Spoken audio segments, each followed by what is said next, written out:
হৃদয়ের মধ্যে হৃদয় হরণ।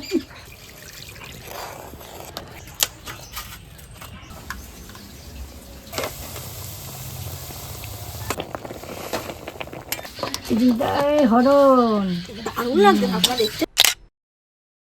নমস্কার। পৌষ মাস তো চলছে, আপনাদের তো অনেক ধরনের পিঠা দেখিয়েছি, তাহলে আজকে যে পিঠাটা করব আপনাদের হৃদয় আমি চুরি করে নেব। তার নাম কি বলুন তো? হৃদয় হরণ পিঠা। আজকে সবার প্রথম উনানটা ধরাইয়ে দিচ্ছি, এবার কড়াটা বসিয়ে দিচ্ছি। প্রথমে আমি 500 মতো দুধ নিয়ে নিচ্ছি, জাল দিয়ে নেব। এখন আমি 1 বাটি ময়দা দিয়ে দিচ্ছি। সামান্য একটু চালের গুঁড়ি নিয়েছি, এই চালের গুঁড়িটা আমি এর ভেতর দিয়ে দিচ্ছি। এখন আমার হয়ে গেছে কাইটা, আমি এখন নামিয়ে নেব।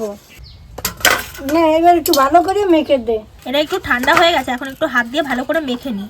যেরকমভাবে ময়দা মাখো ওরকমভাবে একটু সফট করে নিই।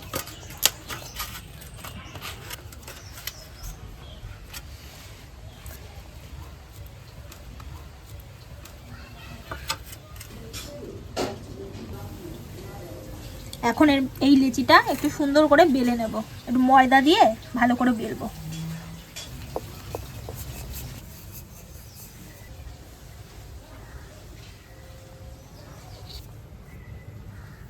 তো প্রথমে ফার্স্টে একদম সামনের দিকে ফোল্ড করব হালকা করে, তারপর এটা উল্টে এরকম ভাবে ফোল্ড করব। সেম ভাবে আবার উল্টে এটাকে এরকম ভাবে মোড়াবো, আর এটা হচ্ছে লাস্ট ফোল্ড, লাস্ট মোড়ালাম। আর এই বাড়তি অংশটা কেটে দেবো।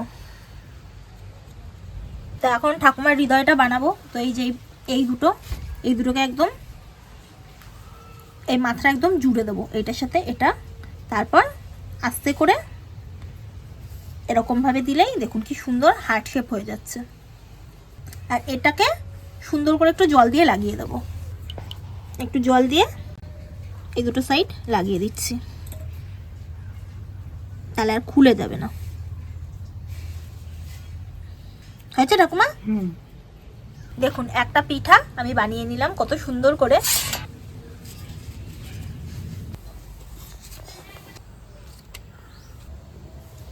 এইবার আমি সাদা তেল ঢেলে দিচ্ছি। এইবার আমি দিয়ে দিচ্ছি হৃদয় হরণ।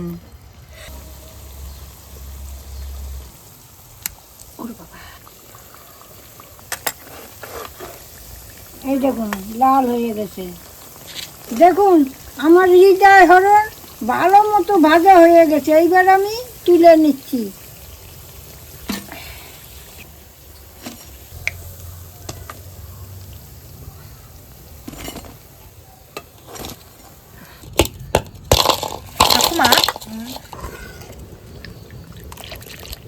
দুধটা ফুটে গেছে, একটু এলাচের থেতো করে নিচ্ছি। দেখুন এই থেতোটা আমি এখন দিয়ে দিচ্ছি।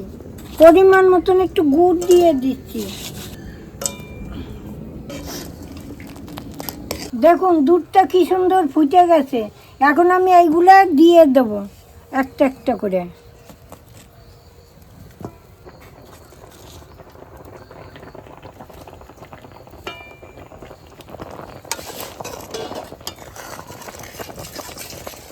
দেখুন কি সুন্দর হয়েছে, দেখেছেন? আর কি নরম হয়ে গেছে, এই যে কি নরম হয়ে গেছে।